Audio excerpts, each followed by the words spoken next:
The Seattle Sounders' brand new 2025 kit is here, inspired by two traditional Southern Coast Salish weaving techniques, twilling and twinning. These techniques, passed down through generations, honor the resilience, deep-rooted ties, and creativity that define the cultural fabric of this region. The striking deep blue jersey will be worn by the Sounders for the next 2 seasons to honor the club's deep connection with the Puget Sound and shared responsibility as stewards of the greater Salish Sea watershed. Backing up that commitment, the Seattle Sounders will donate up to $50,000 to benefit community charities around the Puget Sound region. To get your very own Salish Sea kit, visit lobbingscorchers.com/kit. That's lobbingscorchers.com/KIT.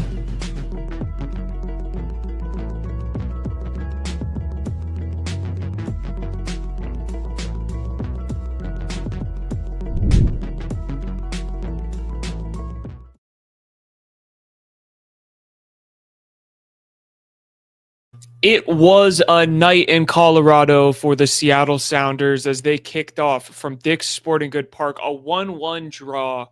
It's a reaction show, Ari. We had another Danny Musovski goal. The kid cannot be stopped. He's literally on fire.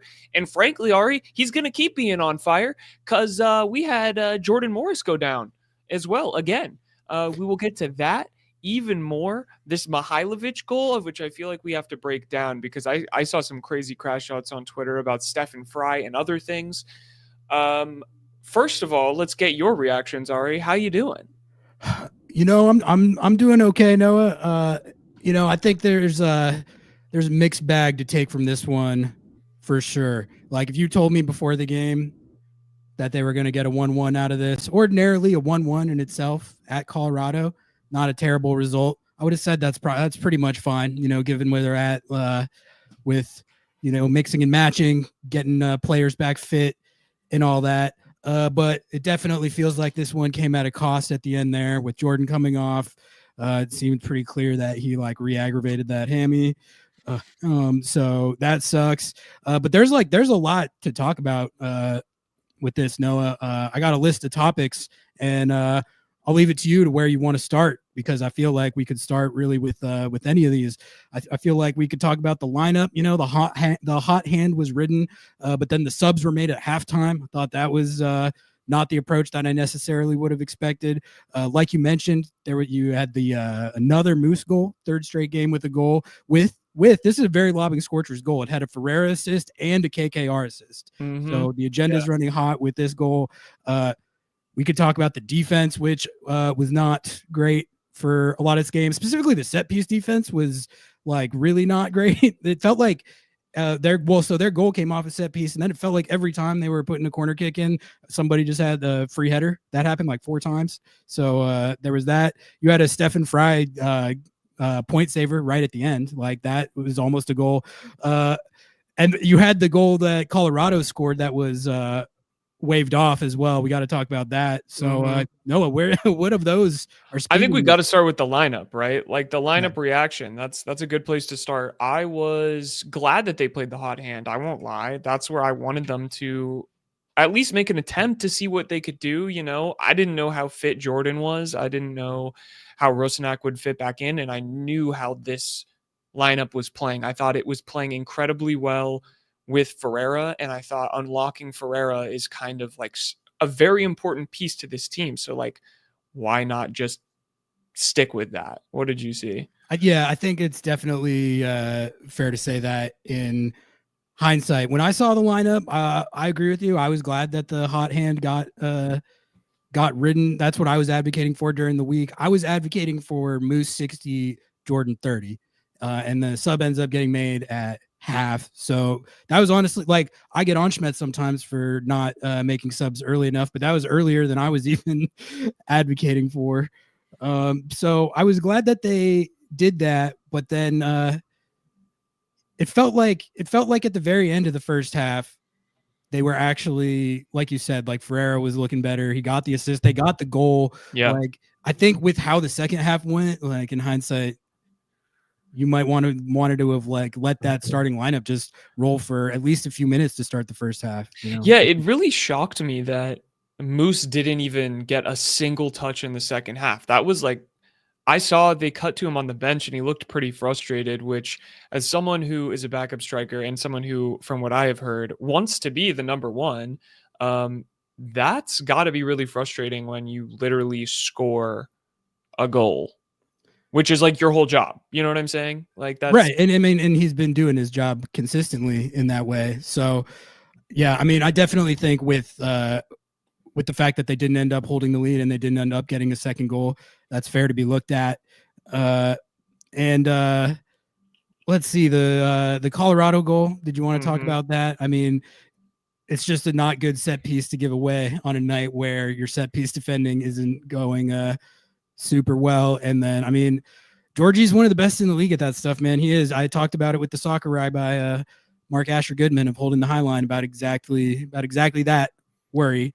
So as soon as they gave that foul away, I was like, this is probably going in. But based on the chances that they had been given up, kind of felt like they deserved to concede a little bit. So there was that. And then, dude, I don't know about you, but that goal that Navarro scored that they got waved off, I think that was a bad call.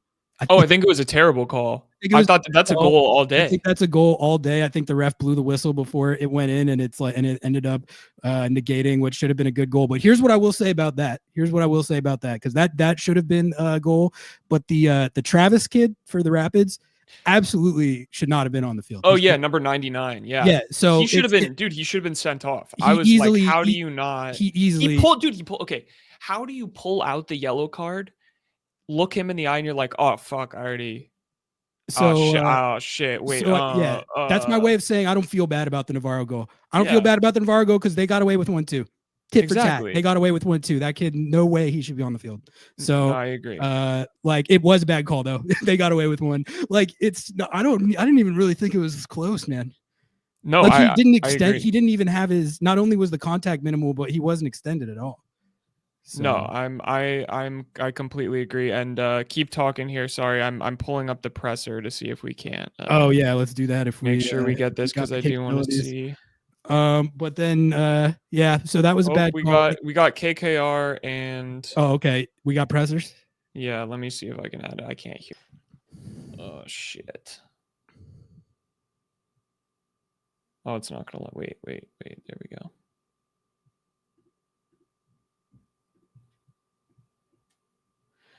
I can't hear them, but let's see if we can't.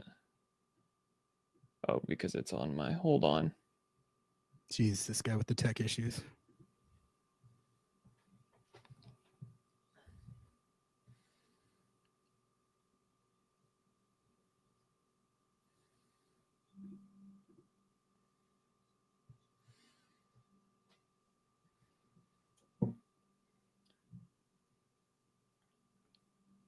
I still can't hear. Oh, you can't hear it? No. Oh, no. Okay, hold on. Chat, can you hear it? They can't hear either.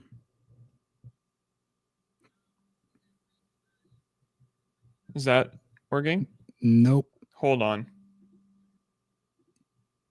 I got an idea. I know why it's doing it.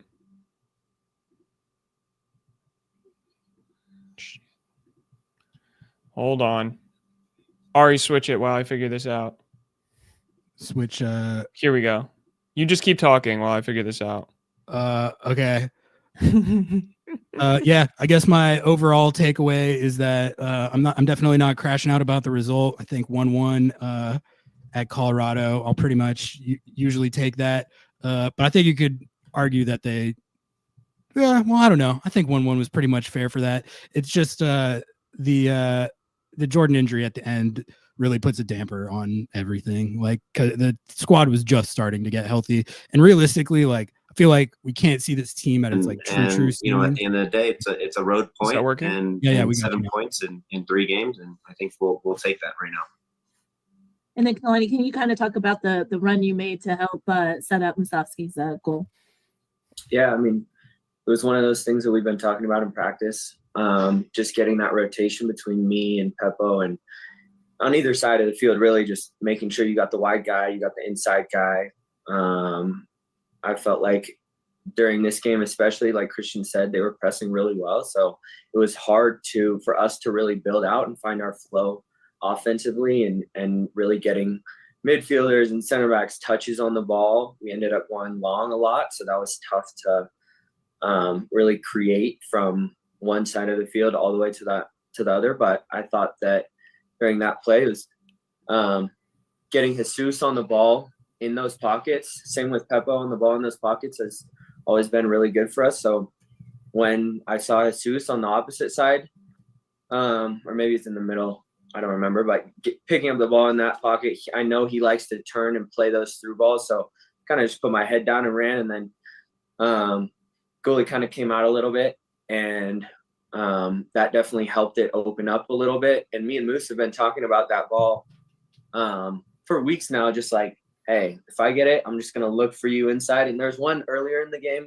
that I tried to kind of play from deeper that I didn't put as much curve on it as I wanted, but ended up working out later in the half where I told him I'm just going to rip it across the front of the post, and he's usually there at the front post. So ended up working out well. Miles Vita, go ahead. Hey, Christian, going back to, you said at times the team survived, and in a couple of those times you survived, maybe more than a couple, Stefan Fry played, kept you guys in the game. Can you talk about his play and how that enabled you all to walk away with the point, as you said? Yeah, set pieces were tough today. I think they did a really good job of serving a really good ball, and That's what they're good at. Really good runs and picks, and so that made it difficult for us. Steph obviously is Steph, and he saves us a whole lot throughout the year, and so we also had one off the line early in the game. So we at times survive, and that's part of playing on the road, right? Not every game is going to be pretty. Not every game is going to be perfect. We had a 1-0 lead, and how can we keep that 1-0 lead by playing better? That's what I would like to see. But at the end of the day, yeah, I think there were times where we survived, and we made some plays, I think, in the defensive third. And so I think that was the storyline, especially in the second half. Yeah, I mean, just to know, you're being humble, but the person that made that save on the line was you, if I remember correct. Yeah, good. Just right place, right time. Yeah, sure. Okay. Hey, one last one, if I can get one in there. On that set piece that they scored on, have you guys discussed having somebody behind the wall? Because it's like you don't, and then they score, then it looks like it was great. But was there some discussion, or that's more of a coach's question? But I'll ask you a little bit. Yeah, no, there's discussion. In that moment, maybe our wall should have just stayed on our tippy toes a little bit more if we weren't going to have a guy there. We had talked about it on the field. We elected not to. I think that if we're going to jump that high, I think we're going to eventually have a guy there moving forward. But I think those things happen, and sometimes they're result driven, right? Because they score, we might end up having a guy there, and it prevents it next time. Whereas, if we jumped and we blocked it, right, we're not going to be talking about this. So it's a catch-22, and hopefully we can avoid more free kicks on the top of the box like that. Thank you. Yeah. All right, we'll circle back for a couple more follow-ups. Jeremiah, go ahead. We know him. He's going to call in. Kalani, there's been a lot of talk about the depth of this team, and once again, you guys had I guess you could say, a rotated lineup to start. What is it doing for the confidence of the team, of you in particular, that you keep getting these starts, and that you guys were playing well while you were in there? Yeah. Obviously it feels good, and we all work so hard to get on the field and to make an impact in the game. So seeing that kind of thing pay off is definitely feels good. And you definitely look back and you're like, oh, I'm doing the right things, but at the same time, it's also about consistency and making sure that it doesn't just happen once. It keeps going over and over again. I think that, to your point of having depth on the team right now and the last couple starting lineups, I think that it really pushes the team in general and just keeps practice competitive, keeps games super competitive. And it's not like, oh, this guy's set in stone, always going to start, always going to do this, whatever. It makes it so that you got a little bit more fire under you. And whether it's me coming in the game, whether it's Danny coming in the game, whether it's whoever on our team, it's just a bit more competitive, and you got guys wanting it a little bit more. And even if you aren't playing, you know that in practice the whole week, you've been pushing the guy who's ahead or behind you. And so I think that in the long run, it's going to be really helpful for us because one, you'll have a lot of guys who will get experience and be able to get thrown into random games here and there, and injury does this or that or whatever. And you can count on other guys rather than more than just like the main, whatever, 10, 11 guys that you got. So I think that in the long run, it'll really help us. And for now, it's keeping everything competitive. And as we find our stride, it'll only push guys more and more. All right, Jada Evans, why don't you close this out?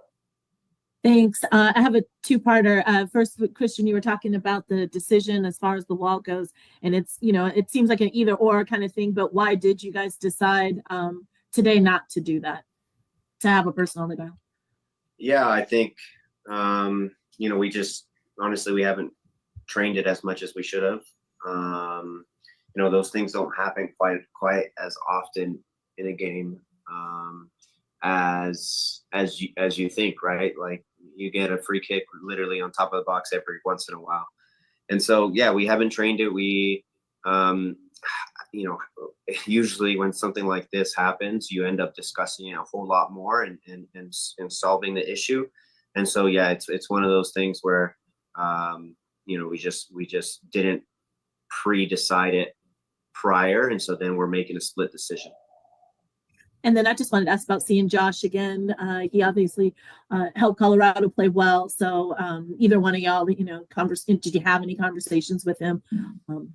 Seeing him again. It's good to see him. We all like Josh and spend a lot of time with him. And I mean, even I haven't been on the team as long as most of these guys, but I got pretty close to him in the couple months that I did hang out with him a lot. So I think for everybody, it's good to see guys. Especially when they've been at the club for so long and had an impact at the club, like you're going to root for them regardless. And at the end of the day, it'll be competitive on the field, but at the end of the day, you're going to shake hands, give them a hug and say good luck and keep doing what he's doing. Christian, Kalani, thank you guys for joining us. Appreciate it. Safe travels home. Thanks, guys. All right. That was Kalani Kosarienzi.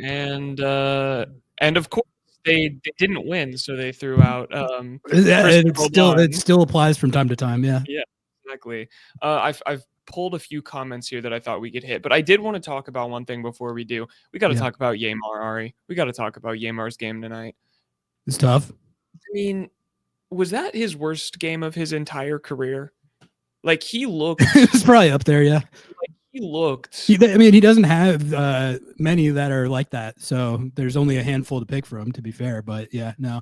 Yeah, like I mean, if you go down the list, he's kind of been one of the best defenders in the entire league for basically the entire time he's been on the roster. So I think just to see such a stark, like, bad performance like that was really brutal. And I think it really does highlight like what you miss with Jackson Reagan and like his passing and like the thing that he brings that Yamar doesn't necessarily bring. And when Yamar has to fill in that specific role, how it just like completely changes. All right, we got Brian in here. Hi, Brian. How are you, Matt? Coach, thanks for joining us. Would you like to start with any opening statement or go right into questions? Yeah, we'll just get this one out of the way. Obviously, Jordan had to come off, so it's a hamstring. We won't know the severity of it. We're going to check him out when he gets home. But, we had to take him out of the game. Whether that's a little one, he doesn't think it's that bad, but He doesn't think it's obviously he that felt bad. something, so you can ask me about the game and the rest of the stuff. All right, with that said, Maz, why don't you lead us off? Sorry, Brian, I'll ask about all of your subs at halftime. What was it seems that's when Colorado, I mean, their press became effective. Would you rethink that, or what came first? Look, when you make subs, you obviously hope that good things happen. But I brought some players on, and second half they were on top of us. Now, I'm not going to say it was only the subs that stepped on the field that caused that, because I thought Kent came on and was pretty bright. I mean, he's got some potential, but they were obviously, whatever Chris Armas said to them at halftime, they came out in the second half and were on the front foot. And so we tried to counter that with some fresh legs, some quality, and they just kept rolling. They had a lot of momentum in the second half. And then we've asked real quick the decision not to put a man in the wall. And Christian talked. Is that something you let the players decide? No, look, I'm going to make a decision now because that's on me. I took responsibility for it, because when it's that tight to the 18-yard box, a lot of teams around the world do it. Or the way we do it is the guys just go on their tippy toes. They're not supposed to jump, because the just the geometry, the angle of a guy that close to goal getting it up and over is very slim. So that's why I don't put a guy on the ground. But obviously they were all in the moment, heat of the moment. They jumped as high as they could, and credit Mihalovic for a smart soccer play. But we weren't supposed to jump that high, but that's on me. Thanks. Jeremiah, go ahead. What, other than the energy, or is it as simple as the energy levels just being sort of different in the second half, or was there something tactically that was happening in the second half that They played was so different? They played the same. They played direct. And, look, whether you call it a 2-2-2 or whatever you want to call it, they lump the ball long, they go for seconds. And so, the one thing that I thought about, and again, Jeremiah, I'll watch the film, is they were causing us some problems with the 4-2 press. And we should have done a little bit the same to them. That was one of the adjustments at halftime, that if I had to do it over again, we would play past 6 of their guys and underhit Jordan or underhit Mostoski, and then try and get guys underneath. We could have done the same thing in a game like tonight, because this is a tough place to play. So, I don't think they changed tactics. I think maybe we could have changed tactics, but the story of the game for me was, again, we were just too sloppy in our possession. I mean, we gave them the momentum in a lot of different moments, first half and second half. So, I just don't think we were very sharp on the ball. I don't think Yeimer had a good game. Nuhu, Kim, the way we play out the back, or we want to play out of the back. Again, Colorado caused us some problems with pressing with 4 guys. Jada, go ahead. Thank you. Brian, Christian also had kind of talked about surviving. Does that feel like that's what maybe happened here today, to be able to survive and get out with a draw instead of a loss, because some of those defensive plays, nearly cost you some goals? Yeah, look, it's hard to win on the road in MLS. It's hard. You take every win on the road and you're joyous, like Dallas. We were overjoyed. It was a great win, gritty. I used a bunch of different adjectives. A point on the road is also very good. So yes, to survive, to go ahead, the goal that we scored was great. I mean, it was a great pass by Jesus, quality pass by Kalani, Mostoski, 3 goals in 3 games, which is, a record for that kid. So to go up 1-0 and then survive, and, obviously we would love 3, but to grab a point out of here against a decent squad, it's okay. And then Kim seemed like he had maybe got some knocks or so in the game. Is he okay, or Is it like ankle or? He is tough as nails, and he is good. I mean, I just say it. He's good. I mean, he got knocked down a couple times, but he kept challenging, never backed down.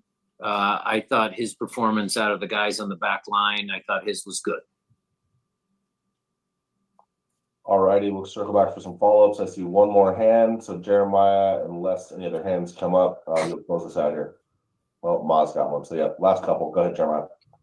Yeah, it seemed like Colorado was causing you some problems on set pieces as well. I counted, I think, 4 open headers off of corner kicks. Was there anything, I don't know, what would you chalk that up to? Just good service and life or death in the penalty box. They had some guys that were active. I'm pretty confident in the way we defend corner kicks. Yes, we had a lot of them. You know, we had to defend a lot of them.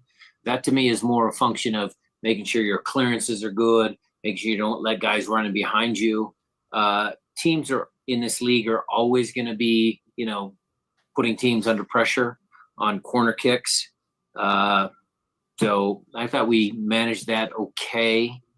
We'll again, Jeremiah, watch the tape to see if there's anything that we could tweak. But you know, the guy that came late in the first half, you know, we just had Paul Rothrock, who's in a zone. We marked him in the second half. So they had a bunch of corners, but you know, that's just duels inside the 18.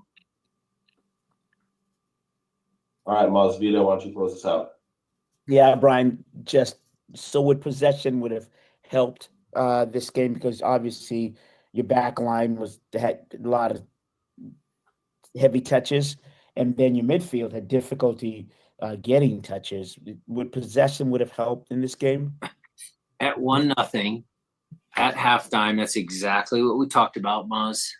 We talked about possession, where, how, why. We walk through everything, but again, this is sports, and you know, you can draw everything up on the blackboard, but the players have to do it on the field. And again, you're giving credit to a energized, good Colorado team.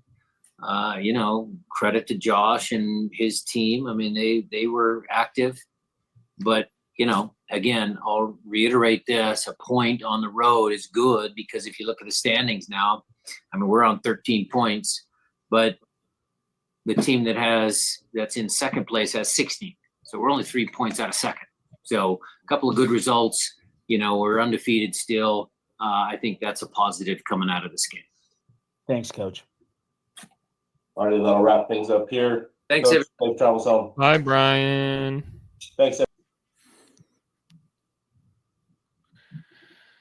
Brian Schmetzer, ladies and gentlemen. I saw in the chat someone asked, any update on Morris, or will it be an assess when we get home? Yeah, Brian shared that it's a hamstring injury, and that Jordan didn't think that it was too bad. We'll see what that actually means. So, Ari, did you take anything away from this this presser, or did it seem kind of like you were feeling? Oh, well, first we got a 50 bomb from Nick Cruz, our GOAT. Podium menswear in Edmonds. Nick, we love you. Thank you, man. I hate saying this, but can't help but think this is the beginning of the decline of Morris, or am I crashing out coming from a Morris fan? I don't think you're crashing out. I definitely understand why people are crashing out, because it's like, I'm leaving this up here as an ad. Hashtag ad. It's just so frustrating when a guy just comes back and then re-aggravates, and then you have to go. If you get in the cycle that De La Vega was in last year, where every time they're on the field, you have anxiety, and it's really frustrating, because you feel like you can't really, I think I said it earlier, but I feel like you can't really assess the true ceiling of what this team can do unless you see them run it with Jordan Morris, and now we're further delayed from seeing that. But as far as drawing conclusions about his broader decline, I personally am going to wait on that. I think he started off the season great. He had the great couple goals against Charlotte. He had 3 goals in the early going before he got injured the first time. So he didn't look like he had lost a step to start the season, but I definitely understand the sentiment, Nick, with seeing him go out and is going out and like right when he's just coming back like that is frustrating. Yeah, I'm kind of in the same mode. Like I feel like it's a concern more than it has been because you can, especially with an injury like this, like you can re-aggravate it a bajillion times and not really be 100% and play. Maybe if you're not Jordan Morris. Like Jordan Morris is that guy who needs that explosive speed, that crazy like He was making a great run when he did it. It was awesome. he made a great run. Like the Paul vintage Rothrock should have. Jordan. Yeah, Paul Rothrock should have shot that. Paul Rothrock probably should have, done better on that ball. But like the reality is like I think it's valid to be concerned, man. I do. Anytime you have like a re-aggravation situation like this where they're just coming back and they do it again, that's always concerning. I mean, we saw what can happen with that with De La Vega last year, and that was not fun for anybody. So yeah, and like to know that like Jordan, like Moose is hot right now, so like if this doesn't feel as bad, but if Moose gets on a cold streak or something happens, like I mean, who do you play there? I mean, I guess you can take and say, all right, we're gonna bring up the TAC D kid, the Derizario kid who has 8 goals through 9 games, or 9. No, it's 9 goals through 5 games, I think. In Next Pro. So he's like by far the best Next Pro striker. But let's be real, Ari. I mean, you can even admit this. Next Pro is like, it's like Sunday League compared to MLS. There's no like guarantee whatsoever that he would be able to come in and make an impact in MLS. That's for sure. That's a long shot dart throw. I think in general, the form that Moose is in at least softens the blow in the short term. Like you said, he is legitimately really hot right now. 3 straight games with a goal. And then I also think Ferreira looking a little better the last couple weeks, hopefully will contribute to offsetting that. I know people are tilted at him for the wide open shot that he hit into the 27th row. That was a great assist. I will say that too. Yeah. Like, I think you have to give him credit for that. I love that assist. I love that whole goal. That was a really good goal. He hits a perfect ball to KKR on that. And then really, really good stuff with between KKR and Moose to finish that. So hopefully Ferreira can keep building. I mean, I think he's at either 4 or 5 assists now. So apparently he's just like the Steve Nash. apparently he's like just the assist guy on this team. That looks like, which, that's not what I envisioned necessarily. But he's legitimately on track. I think he's pretty easily gonna surpass double-digit assists on this team. So yeah, that's something, I guess. And it was good to see him get on the stat sheet 2 games in a row too. So I like that. That was a bad miss. I'm not going to try and gloss over that. I mean, but he knew it was a bad miss. Well, but like he wasn't happy either. The exact same thing you did in CCC too. It's yeah. Like, bro, like just get it. Like if it goes at the goalkeeper, okay. But like, just get that on target. And then there was another pretty bad miss, not from him, from someone else. Wasn't there another like really good chance? Oh, was it the Rusnak volley? There was the Rusnak volley. People in chat were saying like, Rusnak sucked for not finishing that. I think the degree of difficulty on that shot is pretty high, but if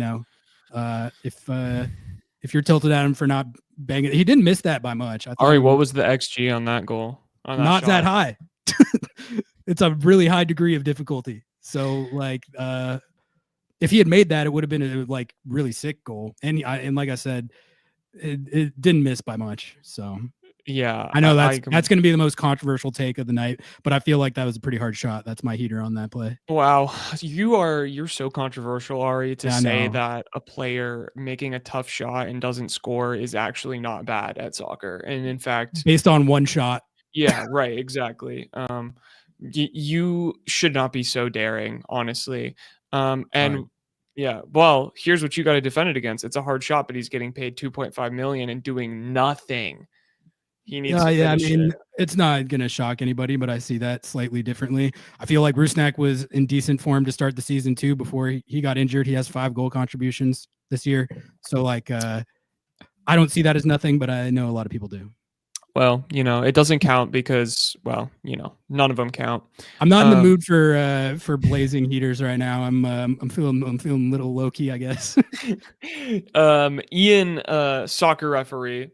This is we know they're officially a soccer referee because it's in the name. This was a terribly reffed game, is what he followed up saying. Not the calls, but the style of soccer that allows that much physicality. It was horrible to watch. And like we mentioned, I mean, the Rapids have to feel hard done. They have to feel hard done. They should feel like they should have won this That game. was such a bad call. Like awful. I can't get over how bad that was. Like I said, sympathy meter at 0 because Travis, I don't even know who that kid is. Travis Hellwig. No offense, Travis. You were doing your thing out there, but you should have been sent off 10 times out of 10. So, and that was tilting me the whole second half. So when they waved off the Navarro goal, I was like, good. Yeah, good. You're like, this should have been 10 men for the last like half hour, and then Seattle has a way better chance of winning that. So yeah, I just, dude, I'm not even frustrated at this result because of the result. And maybe you can disagree here, but I'm happy to take a draw away at Colorado basically anytime. On its own, yeah, exactly. I agree with that. Totally. What makes it suck is 100% the Jordan Morris injury. That's why it's a draw that feels like an L. And I'm scared, Ari. I'm scared because as much as I've always been a Moose defender and I've always believed in Daniel Musovsky as being the savior. You were the original purveyor. Yeah, exactly. What happens if he gets cold or we just the 9 can't make it work? With Moose carrying the entire load, no, I hear you. That is definitely a concern. I would add that the reason that it's frustrating and is one of those draws that feels like an L is because they actually put themselves in pretty good position to win the game, like by getting the goal late in the first half. I mean, you could look at it like, just keep the clean sheet and we win this. That's it. That's the objective. And so I think the fact that they didn't end up doing that and then conceded like a unnecessary set piece goal on a night where they were conceding a ton of corners and set pieces and giving up crazy XG on all of them. That I don't know, actually. That was pretty frustrating as well. So I definitely, if I was slicing it, as every draw is either going to be a draw that feels like a win or a draw that feels like a loss for one team. And then I think with the sort of frustrating nature of how it played out and the Jordan Morris injury, it feels like a draw that feels like a loss for Seattle. But at the end of the day, the result itself isn't that bad. It's okay. Yeah, it's should we post the call link? Yeah, I did. It's in there. If you guys want to call, if anyone wants to call in and lay down your takes on 1-1 draw at Colorado, feel free. We got no one in the queue right now, so first come, first serve. Come give your takes. If you disagreed with any of my really lukewarm takes, jump on and let me have it.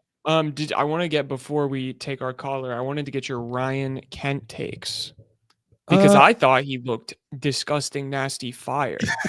There's still good stuff. Like again, man, like I'm really maybe if there's some sort of silver lining that we're reaching for, it's that maybe this means he gets more minutes, because like at this point you just got to give him run. You need to give that guy like run enough to like really influence the game. Like these little cameos are cool, but they're not like, I want to see what he can do with like 60 minutes, Dude, did you see that back heel like pass, dude? He's just saucy with it. This is Premier League and I love that. This is Man City. This is culture. This is heritage. Let's get Jeremy in here. Jeremy, if you can hear us, give us a little thumbs up there. All right. Going to bring you to the stage right now. We got Jeremy Peterman calling in. Jeremy, how are you feeling? Talk to us after this 1-1 draw at Colorado. Oh, we can't hear you. Oh, muted. Oh no, mic isn't connected. We'll try it again. Uh-oh, tech support. Wee-woo. Uh-oh. Right. Oh, there we go. Yeah, got you. There. Can you hear me now? Got you. Yep. All right. I do have a question about Ryan Kent, because I noticed once he came in that the team seemed to switch to a 4-2-3-1. So once he gets up to full match fitness, which I don't know how long that's going to take, do you think that that's how Schmetzer is going to line up to try and make room for him, or can he make him work in the 5-back that they've been using for most of this year? I feel like I need to see him play a little more to like. He seems like a pure winger, does he not? Like, Yeah. so the best setup for that would be moving back, right, to the. I think to he the can. I conventional? think he could. Yeah, I mean, I think he definitely wants to play up higher, but I think he could probably play in either one. I think that's just a formation switch that they've been kind of doing. Maybe I'm wrong, but I'm not the tactical manager here. I'm the vibes guy, so I'm the wrong person to ask. Yeah, it just seemed like really noticeable once he came in that he was pushing farther up. I think there was like one counterattack like within a couple of minutes of him coming on, where it just seemed like they were all pushing forward in that 4-2-3-1 shape, and I was thinking like, damn, Ryan, you've put so much work in over this offseason, like installing this back three, trying to solidify the defense. I'll try and make room for Jesus Ferreira and then like see what De La Vega can do alongside him, which I thought both of them combined, like playing underneath Musovski, I still think that's a recipe for success. So I thought it was really interesting that once he came on, it just seemed like the entire shape shifted, and it didn't really result in that much going forward.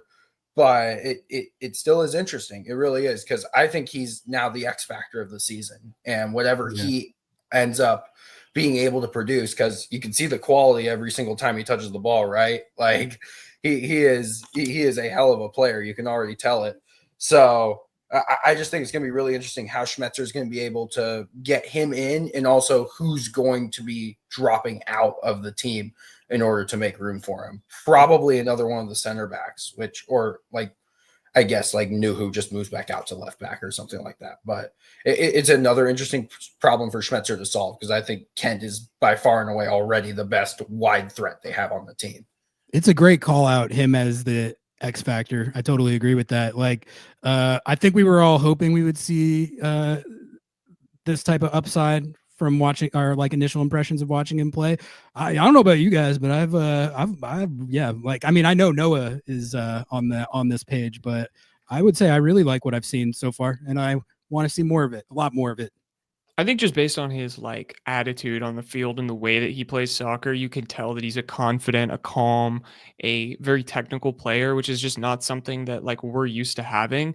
Even with like Pedro de la Vega, like he's kind of a fucking he's great on the ball, but he's a little bit of a like a psycho, right? Like he just wants to be everywhere, you know? And Kent's just like,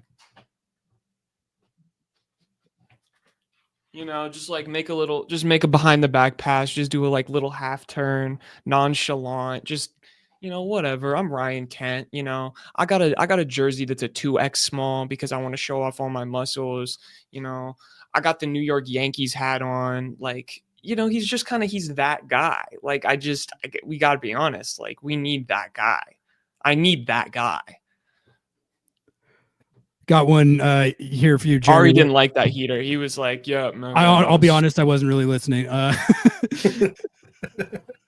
Incredible co-hosting here, folks. Jeremy, what do you think of this? What was up with De La Vega tonight? Pulled at halftime, kind of an on-factor. I will say that one of my notes from this game was that I wanted him to be more influential than he was. I still think that like there was times when he was on the ball that it looked great, and he created the chance that Ferreira sent into the 27th row, which was a really good play by him. But the totality of it, like I feel like for this team to be really successful, he needs to be more influential than that. Jeremy, what did you make of De La Vega?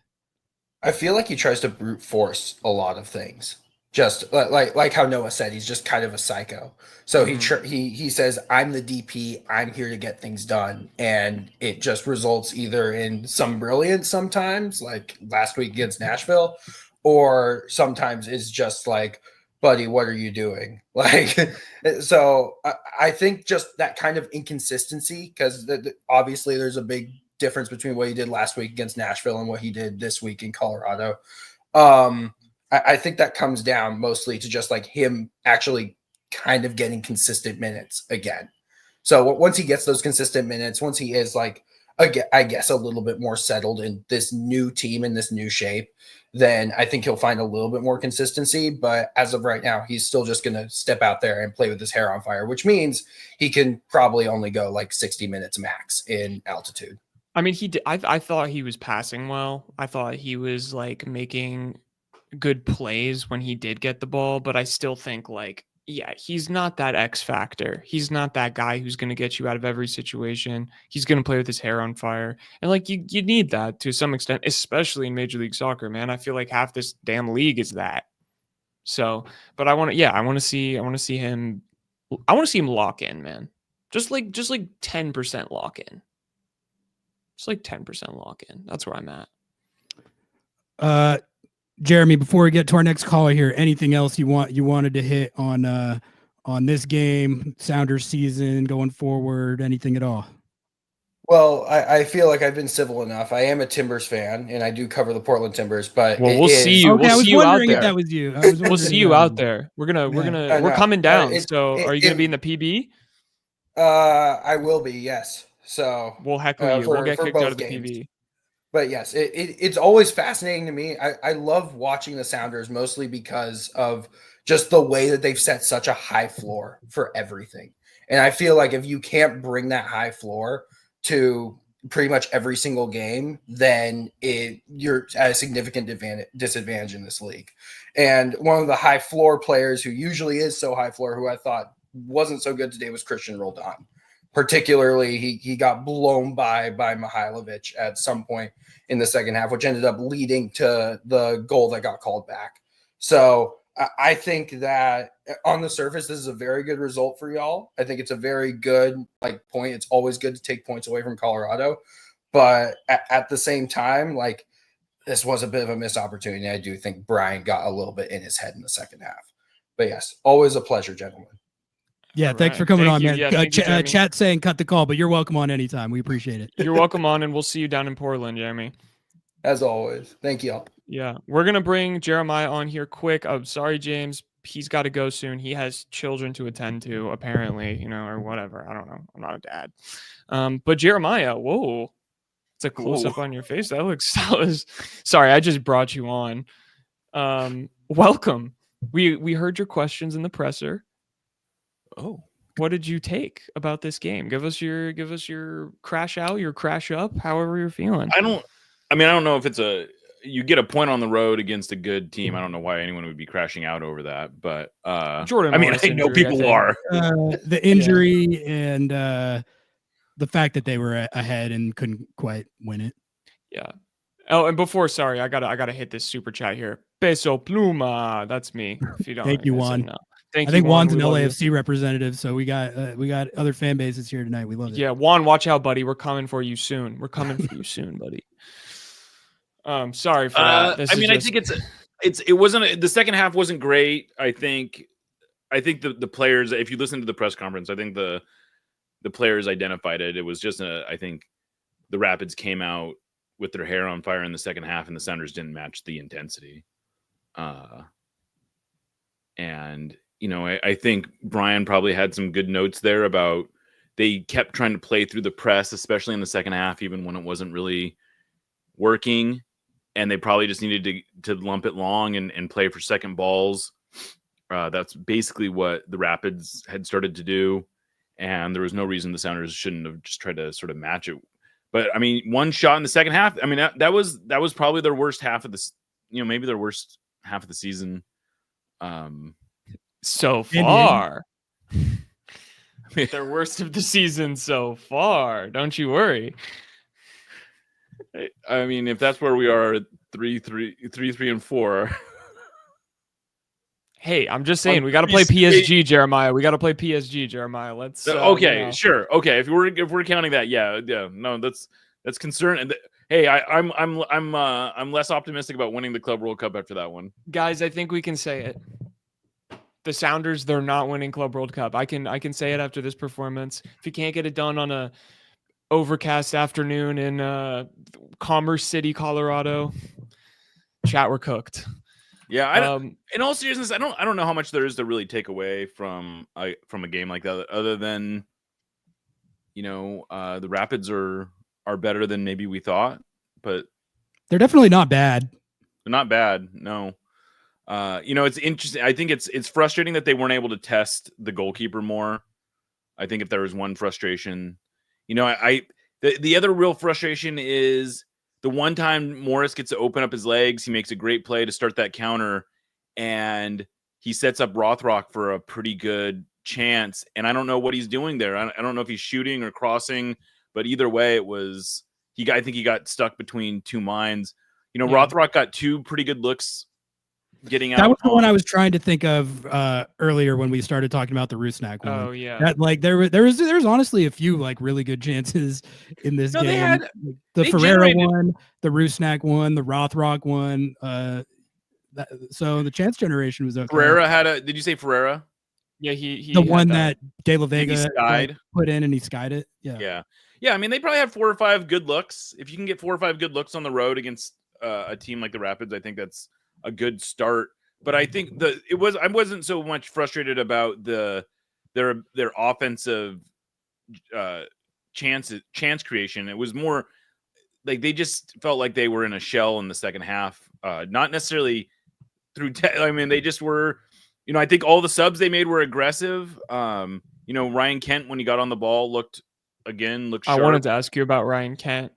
I think I think if the more he plays, the better he's going to look. I wouldn't say I'm discouraged in a global sense. You know, I think this stretch of the season, they you know, it's entirely possible in the 3 weeks they could be looking really good. If you look at their schedule, it's not the most intimidating schedule coming up right now. So I just don't understand how anyone is like thinking that this game is a bad stain on the Sounders. I mean, it's a 1-1 draw. I feel like on if the anything, road. I haven't seen that much crashing. I saw out. some. Like, Okay, I want to ask you about this, Jeremiah. Sorry, Ari. Oh, no, you're good. Shut up, buddy. I want to know about. I got you saw- earlier, so yeah, you're exactly. I want to hear your takes on Stefan Fry. I saw some really, from what I perceived to be some really dumb takes on the timeline about Stefan Fry's performance and how he's basically just a brick in the goal and like can't move. He's immobile. And I'm not talking about the Italian soccer player Immobile. That's a good one. Yeah. Thank you. But I don't know. I thought that Steph had like maybe one bad play, maybe setting up the wall. But like Brian said that was not his fault, that the players should not have jumped. What are you thinking about Stefan Fry right now? I mean, he's given up. I guess it depends on where your perspective is on Fry, where your perspective is on Andrew Thomas. That's where I want to get. I don't think anything that Fry has done in the last 3 games would be like I don't think anything he did in this game was nothing stood out to me as a mistake that he made, other than I guess if you want to put the wall on him, but that's kind of everyone. Yeah, I mean, I think the thing that Brian said about the wall is you don't jump as high as you certainly aren't jumping as high as you can, because the geometry of a kick like that is not that you're just not going to get it up and over the wall. That's not the most dangerous thing. The most dangerous thing is that they are going to if they're going to hit over the wall, it's going to be sort of rifled. And so the whole tippy toe thing, I think, is probably the right call. And I know everyone says, oh, you got to put a guy down on the ground there. I am here to tell you the Sounders never do that. That is not, like, even Brian after the game said, I don't think that's what we're going to do in the future. And the reason you don't do that is because you already have like 5 or 6 guys in the wall. You're talking about pulling another defender who you're now just giving up as someone who can participate in that play essentially. And you're just opening yourself up for there's another free runner in the box on that. So I understand. I don't think it's as simple as everyone makes it sound. I mean, the reality is that this has happened to the Sounders twice in 5 years. Like if you have to go all the way back. I think it's more than that. It was maybe 2018 or 2019. LAFC scored a goal like this. It was in one of Josh Atencio's first starts. And that's the only other time I can remember where the Sounders gave up a goal on someone rolling the ball under the wall. And I it's one of those things where if it looks bad when you don't do it, I suppose, but that doesn't make it a good tactic. Yeah. But so I mean, I guess overall on your Fry takes, you're not down on him. I mean, I just feel like if you look at Andrew Thomas, which I love Andrew Thomas, he's a psycho. That's like my Yeah. favorite kind of soccer player, but he's a psycho. I mean, if you go watch that Open Cup game that he played in, there was one play that I just keep replaying in my mind where basically a defender or an attacker beats the last defender, and Andrew Thomas just stares him dead in the eye. You see his eyes get big, and he just starts fucking sprinting at him, fully lays his body out, and just like dives on top of the ball. And I'm like, I'm sorry, I just don't. I don't I'm excited need about that the right Andrew. now. Don't look at the signed Andy T jerseys. Yeah, I'll tell you this. I'm excited about the Andrew Thomas era. Whenever it starts, I'm not necessarily in a hurry to get it started. I love it. I love seeing him play when he plays, but I don't see anything from Stefan Fry that is making me like itching to get him out. It's certainly not in this game. Not in the The last save he made is an example save. of like the type of save that why I personally just still trust him over anybody in any MLS game, especially big games. Yeah, no, I mean, I think in a game you feel like you have to win. I still want Steph Fry to be my goalkeeper. I would say that once we're going to have some fixture congestion coming up, I would imagine Andy T will get some run then. I'm sure he'll get some run in the Leagues Cup. Mm-hmm. He's a tournament madman. Yeah, exactly. We'll hit this question here from Joe. Thank you for the super chat. We missed Reagan badly today. We hit this kind of a little bit on the top of the show, just like this really shows how complementary Jackson Reagan and Yamar are to each other, and just how good Jackson Reagan is at playing out of the back, and how that like completely changes the setup for the Sounders. Yeah, I think you can argue that Kim Keehee is maybe better as a pure defensive player, but the whole package, and one of the things I said on a podcast this week is the ceiling for Jackson is clearly a lot higher than the ceiling for Kim, but that doesn't mean that Kim's ceiling isn't higher than Jackson's floor. Yeah, that was a good podcast, by the way. Oh, thank you. No Saudietes, subscribe, like, comment, share. But I think, in a game like this, I think you can very easily make the argument that this is when you miss Jackson Reagan. I think the Sounders did not have anyone that was confidently playing the ball out of the back, and they needed someone who could just break some lines from that initial wave of pressure. So, I mean, I think it sort of makes a good case for Jackson to slot back in wherever, I don't know. Maybe Kim is playing on the right. Maybe he's playing on the left. I don't know. I didn't think Nuhu was necessarily bad in this game either, but Yamar definitely had some questionable decisions. Jeremiah, I got one for you. What was your take on the Navarro goal that got waved off? I'll give you my take real quick, which is that I think it was a pretty blatantly bad call, and that it should be a goal that stands. But I don't feel bad because the Rapids kid easily should have got sent off with the second yellow, like way early in the second half. So my sympathy meter is 0. But it was a bad call. I would mostly agree with that. I will say the caveat there is it was soft. I don't know if it was a bad call. He did have both hands on Yamar's back, but he didn't. I don't know how much he pushed off on him. But the whistle blew immediately, which is another one where it's like, look, it's not reviewable. That's not how the whistle blew as soon as the referee. The whistle was blown before it went in. Yeah. That doesn't make it a good call, but the referee was confident in the call. It wasn't like one of these things where, the flag came up late. It's like, no, I mean, the referee made his call. That happened. I mean, you can't overturn it. You can't overturn it. That's for sure. You literally can't overturn it. And I don't know. Don't put your hands on the guy's back. Also, Navajo was really handsy the whole game. He was going down at almost no contact. He wasn't he just wasn't doing himself any favors at the way that he played the whole game. And so sometimes you get screwed. Sorry. And he was so pissed. And yeah, that was pretty funny. Like for him and Yamar going like, LOL, sorry, bro. And like that was just so good. I was like, oh my god, the banter. Like, they need, how they have like mic'd up in NFL, or they have the guys with the dishes that stand on the sideline so you can like hear what the players are saying and like the snap count and stuff. I need that, but I just need it trained on Nuhu, just so I can hear what he's saying all the time. All the time. Yeah, just gibberish. Yeah. And this. Yeah. I don't know. That's yeah.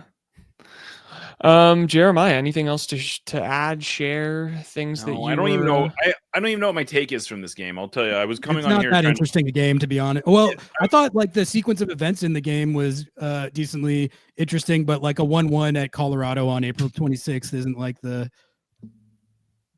doesn't generate the hottest discourse of all time. Here's my hot take, okay? I Yeah. think this was a winnable game, but a not frustrating loss that outside circumstances made into a sort of frustrating just total event, right? Like 1-1, you get a goal from your backup striker who's still in good form, going to continue to be in good form, but you lose your starting striker. Yeah. And then you lose him by a very odd substitution decision, which I don't think anyone asked Brian about that in the No, that was the first question. Oh, I was in. It was. What was odd? What do you think was odd about the decision? I just didn't understand why they were trying to play Morris. Like I thought Musovski was playing great. I thought the whole setup was playing great. I thought like it just felt weird because they're trying to force all of this shit together that wasn't working. You know, you put Morris on there and then you put the Morris thing I'm fine with because I do think that he's a better player than Musovski very clearly. But the putting Rusnak on the field while Ferreira is also on the field that made me frustrated. One thing I will say that I can maybe understand about the rationale behind making the changes at half. I know they were ahead. They got the goal. They get credit for that.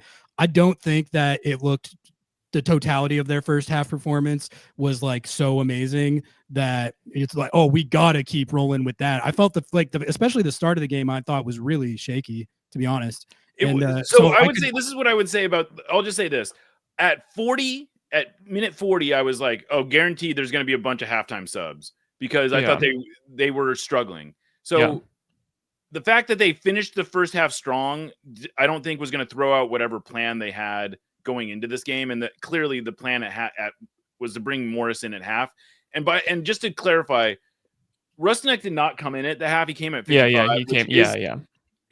I realize it's like maybe I'm splitting hairs there, but they did let De La Vega stay on the field a little bit longer, and I suspect that De La Vega is still on a minute limitation, maybe not on a 35 or whatever 55-minute limitation. But I think they're kind of iffy. They're not wanting to stretch him, and we just saw Jordan Morris as much as I would have thought he was totally fit going into this game. Yeah, that's concerning. I agree. I don't think that it was like a super puzzling thing. It was just for me. I was just like, I would have liked to see Musovski just finish out the game. Or just let him play like 20, 30 more minutes. I was saying 60-30. And I would have liked to see Ryan Kent straight for De La Vega, but he's probably not fit. So that's my suspicion with Kent is that he played as much as he was cleared to play. Yeah, and I just wish also that they would have just taken off Jesus Ferreira and put on Albert Rusnak. I hate watching them on the field at the same time together. It makes me so mad. I mean, you've seen me in the press box where when Danny Musovski was doing his normal thing, and I was like, I will say I'm curious of adding up the number of minutes they've actually been on the field together where they've been dual tens like they were supposed to be today. I don't think it's that many minutes, so I'm a little they are not good when Ferreira's needs to be the 9 and Rusnak needs to be the 10 because they do want to take a lot of the same space. Yeah. I'm less convinced that they can't work in the dual 10 kind of role, but my suspicion tells me that's a really small sample size at this point. But have we talked yet about Georgie Manungu's goal? Oh no, the show it actually. Goal. It's incredible. Yeah, Georgie Manungu. He's a 70-yard coast to coaster. It's gorgeous. And then owning next. And then he celebrates by kissing his baby. Kissing babies. Get this guy Get this guy an MLS contract. Yeah. Oh wait, he's got one, but well, that's I think if Georgie gets to play with Defiance, and the De Rosario kid stays hot, does he have 9 goals in 5 games? I don't know how many. I think it's 9 and maybe 6 across all comps, but he does have 9 goals across all comps. He is playing out of his mind right now. He is goated and also still would not break into the starting lineup. No, so. I'll just say this, and I don't want to get too it was a few weeks ago where people were talking about how Danny Musovsky would struggle if he was in MLS Next Pro. That's so funny. That's hilarious. That's very funny.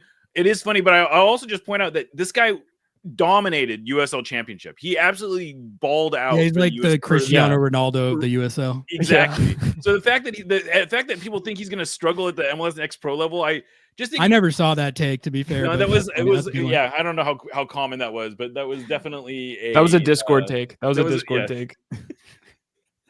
I kind of want to see Moose in Next Pro now. That would be. I know he would, dude. He would go crazy. I mean, and that's the thing with De Rosario. Like, he clearly has the ability, but like getting him actually integrated and playing well in an MLS squad is just it's like jumping from MLS to the Premier League. Like it kind of. I mean, it is, but I'll also just say this: I've watched a lot of Tacoma Defiance, and maybe I should save this take for when we do the live show for the Open Cup. But Osaze De Rosario is pretty one-dimensional. Now, granted, that one dimension is really good at putting the ball in the net, and if you're going to be a forward and you got one dimension, that's a good one to have. But he just does not do a lot else on the field. Like he doesn't get a lot of touches. He's not really fast. He doesn't have a powerful shot. He doesn't set up teammates. He's on a heater right now where he's putting the ball in the net, which is great. But I'm not like really convinced he's an MLS quality forward. Yeah, we have higher upside on the 2 Japanese kids. We're more upside on them. Yeah, you're talking about Yusuke Konome and Yamada. Mm-hmm. Yamada, I definitely think has some real upside. Yeah. We just that's And Tsukunome is fun, but Tsukunome yeah, exactly. Yeah, I know. We're very low. We don't know a lot of the names. We'll just be honest. Yeah, no, we assign nicknames and vibe names. names. Yeah, thank you. This is why. Should we show this Georgie goal and then let you go? Sure. All right, hold on. I gotta. Brought to you by Sounder at Heart. Here he goes, running down the pitch. Just get off me. Get off. What, you two? Come on, left foot. Terrible goalkeeping. I love that. That's God. Wait, we need an MLS player playing in MLS. And then this is the good stuff. Aww. Oh, that's precious. That's adorable. Hell yeah, Georgie. I love Georgie so much, dude. He's so good. I love him. He's the best. He's the best. Well, Jeremiah, closing thoughts for you on this dark, rainy night in Stoke. How did it feel? I just would say don't take too much away from this one. It's a road result. Take the point. That's pretty much where I'm at. A good level-headed take from a good level-headed guy who doesn't have too spicy of takes, as he says on his Toxin Ferments ad. Jeremiah, you got anything to plug? Anything coming up this week that people should look out for? No, just go read Sounder at Heart and listen to Nos Adietes and Lobbing Scorchers, Yeah, it's a pretty good show. It's okay. It's a good show, too. Yeah, it's fine. It's all right. Well, thank you, Jeremiah. Oh, is that new merch? Is that leaked? That's old, very old. It's like that's an original. Bring back the ringer tees. That's my take. I know, right? So, Jeremiah, back to the content mines for you. Thank you for calling in. We appreciate it. Thanks, Joe. We'll see you soon, man. All right, James. Sorry for keeping you waiting. I saw you in there. You're ready to go. How's it going? Oh, wait, that's a nice jersey. Can we get a little? Yeah, that's sick. It's a company called Football Town, a company in Portugal that makes kind of unofficial inspired shirts and everything. So that's sick. Yeah, thank you. Well, you look good. How are you doing? Likewise. How's it feeling? I'm doing well. Thank you. I kind of wanted to build on what you guys were saying about De La Vega playing like a crazy person. I think that's what we need. I agree. I think that he's not all the way fit yet, and he's not as refined as like a Ladero, but he's willing to take that role on. And even when he's not directly doing an assist or getting a goal, he's still making things happen just with his hustle. On that KKR kind of shot kind of cross that their keeper ended up tipping over. That ends up happening because De La Vega makes this long run into the box. You can see the Colorado defenders like, oh, I got to watch this guy. And that's what opens it up for KKR. So that's not going to show up on any stat sheet, but that, that's where the hair on fire thing really kind of takes over. And if it's not going to be him, it's Rothrock or it's New Who's trying to be that guy. Ryan Kent, I think, could potentially be like that guy. I feel like he's too nonchalant. I don't think Ryan Kent's that guy. See, so I actually disagree with that one because I was really impressed because there was one play there where he ran back about half the field to track back, and I was like, I didn't just from the descriptions that I had heard of him, I didn't think he was going to be that guy. He's playing Brian Schmetzer ball now, buddy. You got to get back and defend. Yeah, that's the first rule of Schmetzer ball. Absolutely. Be boring. That's exactly what it says on the sheet. I've seen the sheet. Run. But I thought Jeremiah was a little hard on Rothrock on that last shot at the end there because I just went back and watched that. Rothrock literally runs from our back post all the way up to the field to get onto that. Damn. And Rothrock makes $100,000 a year. He is busting it all the way from defense to get forward. And on the other side of the field, our DP Rusnak is taking kind of a leisurely jog. He did try and find him, and he was. I can listen. I'm not trying to play into the brigade here, but he did. He wasn't full stretching it. Well, and he was a sub. Rothrock had been on for 90 minutes at that point. He runs the whole length of the field. He makes 25 times less money than Rusnak. And he's the one who's busting it. I sort of don't quite understand how that one got through the rules of Schmetzer ball that we were just talking about. But, I think as long as if De La Vega can stay fit and get ready to go 90, I think there's something there. I mean, just because, sometimes pure chaos works.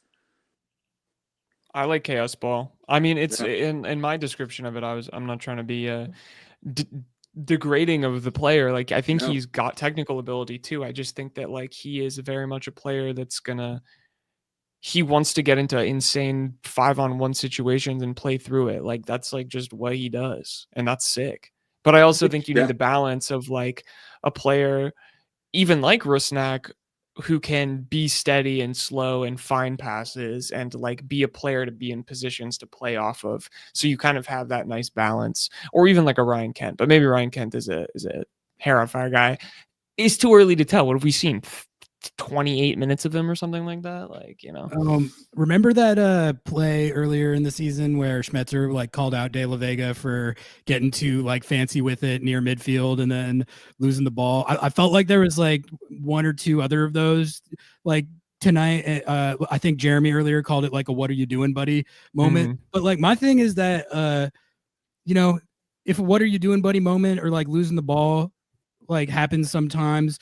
But the upshot is that you get someone who's going to make something happen out of nothing or just make something happen, period. This team could use more of that. So, I think it's a tricky balance between, having him not be reckless and that give away a lot of sloppy turnovers, but also not, squelching the guy's creativity because that's what makes him fun and dynamic is he's, just willing to do stuff like that, And I think you can have one guy who's kind of a live wire out there. I mean, we've got, Rothrock's going to track back. Even Morris is going to, Morris tracks back. Obed's always going to track back. Christian's always going to track back. So you can have one guy who's being a little risky out there. It's true. And just the talk about Fry, he's not got the reflexes he used to. I don't think he did anything wrong. But, I think that the problem for the succession there is going to be that without Fry back there, I don't know that we have a lot of leadership and a lot of organization in the back. If we had prime Chad Marshall right now, I'd say it's time to put Thomas in now and sort of, give him a run up so he's not thrown in at the deep end next year. But I don't think we have that organizing force when you take Fry out. So, Yamar, I think he's got one option year left. If he's going to keep playing like that, we may need to be looking for a center back organizer sooner than we expected. But Stu Hawk, you are on the clock, buddy. Yeah. You know, I think there are a lot of great 18, 19-year-old backline organizers out there. That would be, yeah.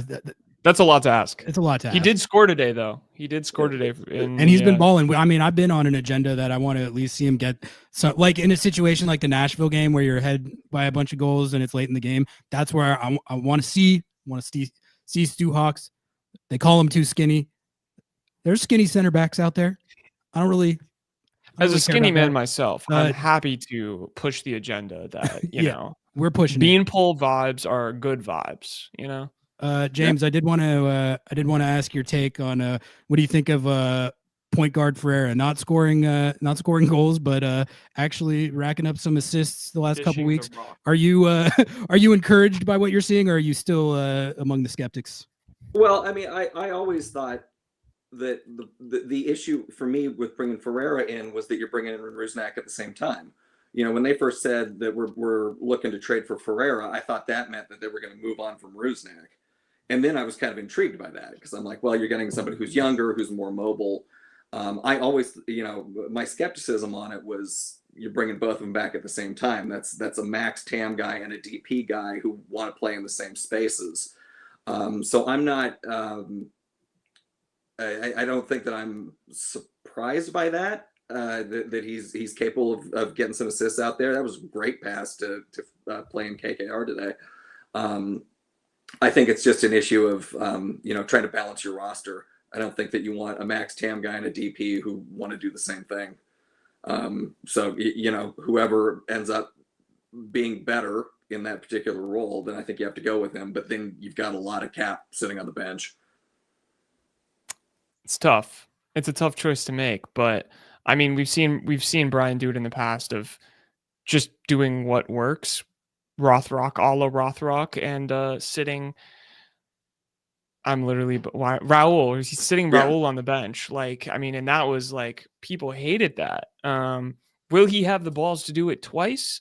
I don't know. That was a pretty strenuous circumstance of him being like actively awful. So it was a little different too because Raul was pretty old and his contract was running down. You know, we just signed Rusnak to a new 2-year deal plus an option. I forget how long Ferreira's is. But you know, I think it's the same or something. Potentially that means you've got somebody who's angry for a long time. It's like, you know, Raul was going to be feisty, but it was going to be for a few months and then problem was going to sort of solve itself. Yeah. It's champagne problems when it is champagne problems and tough decision making when it's not. I would say that I might be not as fully out yet on the idea of them playing together at different points as you guys are. Like, I still think that we're in a time frame where that dynamic improving and getting better isn't like out of the realm of possibility. And I think you're talking about two pretty smart players. I think Ferreira in particular is like known as a very high IQ, adaptable player, which maybe hasn't come to fruition yet. But that doesn't mean it won't. And maybe there is a way that you can have setups where they're playing together and it doesn't look as disjointed and like they're overlapping on each other too much. You know, it is also equally possible that never gets figured out and you really have these two guys that just occupy the same spaces all the time. They can never play together. That's definitely a possible outcome too, but I think it could get better. Well, I think it's a little bit more complicated because it's not just about fitting those two on, it's also about fitting your other two DPs on. It's like, so maybe you could do the Christmas tree kind of dual number 10 with Ferreira and Rusnak with Morris up front. Where does that leave Pedro de la Vega? I just think it's going to be really hard to fit your four highest paid players in the attack at the same time. I mean, the way it's been going, it's going to be a moot point because somebody keeps getting hurt, but hopefully that's what I was going to say. Like, how often do you really have like everyone at your disposal for any given game?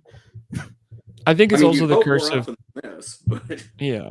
Well, I think it's also the curse of bombing out of Champions League and not playing an open like all of these different scenarios that like the roster was kind of planned for. They wanted to make a run in Champions League, and if they had made it this far, like if they were on the Whitecaps trajectory, they're still in it. You've got so much rotation, it wouldn't matter. And that just gives you so much flexibility to be like, okay, we have units. We have units. We know that they're good against this specific type of team. You're going to play there. You're going to do this. You like that just makes it so much easier. Now it's like the curse of, okay, well, we play once a week until Club World Cup, and then we're playing like 3 games probably. And then we're back to playing once a week, and then Leagues Cup pauses the season, so we're playing once a week. It's tough. Like when you're deep and talented, but not necessarily together, like it's a challenge. Yeah. I think that was always the gamble with the off season. You know, it was something that was I think Tom Bogert called it the highest floor team in MLS, which, you know, if you've got to go deep in multiple competitions, that works. But as soon as we got out of CCL, we didn't have to go deep in multiple competitions. I mean, Club World Cup. I mean, I'm sort of resigned to that, and I don't care about Leagues Cup. Leagues Cup. We're winning Leagues Cup finally. We made it to the final. We're gonna do it, and then we're gonna win MLS's back, and we're gonna raise a banner. Okay. Hey, you know, we don't have Javier Arriaga anymore, so we might actually win MLS's back this time. There we go. It was a legendary run he had in that one. That was a great, that's a good pull. The Arriaga show at MLS's back tournament. Take me back. Take me back. No, don't take me back. I don't want to go anywhere near that. Yeah. Well, James, I won't take any more time. Thanks very much for. No, you're good. We appreciate you, James. Thanks. Yeah, we don't have anyone in the queue, so you're totally. Yeah, fine. You're good. But have a great night, and thank you as always for calling in. Yep, likewise. Yeah, appreciate it, James. All right, Ari. We have no one in the queue. Oh no, wrong. We got Max. Oh, we got a good one in the queue. Hell yeah. We got a VIP in the queue now. All right, Max, are you ready? Give us a thumbs up if you're ready to go. All right, here is Max Aquino, photographer extraordinaire. Caller I wanted to see. How's it going, guys? Good, man. Better now. 1-1 at Colorado. You know, this is one of those weird games where I don't know what to think. If we had lost 2-0, I'd have been like, yeah, that shook out. We could have won 2-1 off of the Rusnak volley, and I would have been like, yeah, that makes sense too. It was a really weird game. Yeah. My feeling on a Western Conference road game is always sort of like the ends justify the means a little bit. Like these games are going to be ugly sometimes. The home team is going to be on top of you sometimes. They're going to get their looks. There's going to be probably lengthy portions of games like this where they're going to be putting you under pressure and controlling the run of play and stuff like that. It's all about like, these are survival tests sometimes. And even if it's not pretty, if you end up getting out of it with a point like they did, you take that based on how the game went. Yeah, my biggest takeaways from today were that I hate to say it, but their set pieces are good. That was fun. That was actually fun watching. I was like, oh, this is what good set pieces look like. We need to fix that. And then the other thing was their passing, especially threading the needle between our lines, was amazing. That really put us on the back foot, especially in the second half. And it seemed like every time we tried to thread it through their lines, they either clogged the lane or else we just missed, which I think was more the latter than the former as we got later in the game. Yeah, no, I agree. It was, first of all, Colorado, I think that's literally something that I already said it earlier, but like they're good at that, you know. Dude, they're like, so I was talking to the soccer rabbi about it on the preview show, but like all those like little money ball things where like they're never going to be one of the ambitious spending clubs, but they're just so good at building these teams that frustrate you, are elite on set pieces, like can hurt you in ways that you just randomly don't even expect. It was kind of classic Colorado Rapids, honestly, like how that game went. Pids ball. Yeah, it was Pids ball. The Pids. Yeah, I listen, and I like Mihailovic. I like Josh Atencio. Don't hate me because of it. How do you think he played in this game? I thought Atencio played well. He's one of those guys where I'm not sad that we don't have him anymore. I mean, I would have he would have been great for depth, and I loved having him. But the fact that he's getting an opportunity at Colorado, he's getting an opportunity there he wouldn't have here. He's just blocked by Vargas, and Christian right now. So it's good for him that we got something for him. It's good that he's getting an opportunity. Heck, it's even good for Colorado because they're getting a quality player. There's actually one of those times where everyone seemed to win in their own way. Yeah, it was. I'm happy for him, and I'm happy. I kind of like. I wish if anyone was going to score in that game, I wish it would have been him. But you win some, you lose some. I'm good with him not scoring on us. It's fine. It's true. It's true. Yeah. No, I thought he played well. I don't know. I agree with your first statement on the I just don't know what to take of this. It just feels like it is. It feels like one of those games I'm not going to think about in 2 weeks. I'm going to be like, oh yeah. I'm okay. probably never going to think about it again after tonight. We got a point on the road. I guess we have to record a show about it. Yeah, we'll 5 more shows about it, but yeah, after you record your 7 shows about it, then I'm never going to think about it again. Yeah, but it's you get the points, and Brian even said, he's like, dude, we're 3 points out of second. So I thought that was a good little not reach of a silver lining. If you look at the table, they're right in it, and obviously you don't want to be at 1.3 points per game through match day 10, but when you consider how rough the season started, the fact that they're solidly in the mix above the playoff line is they can still accomplish a lot of good stuff this season if they get on a good run. And you could have been the Chicago Fire. Yeah, let's talk about that. I don't know. Okay, so for anyone in chat who doesn't know, the team that the Seattle Sounders beat last weekend, Nashville SC, scored 7 goals on the Chicago Fire. Poor Chicago Fire. They were getting so much good press from the pundits.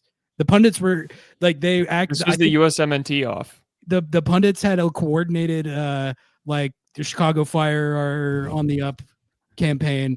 They conceded 7 goals. So that Nashville win, I mean, Sounders beat them 3-0.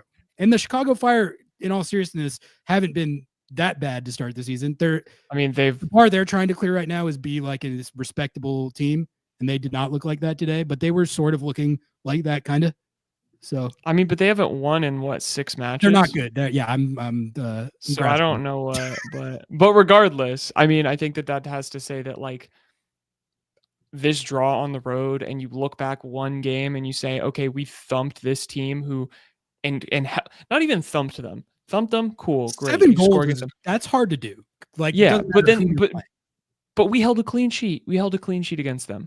That's this team. This team is gonna be okay. We're gonna be okay.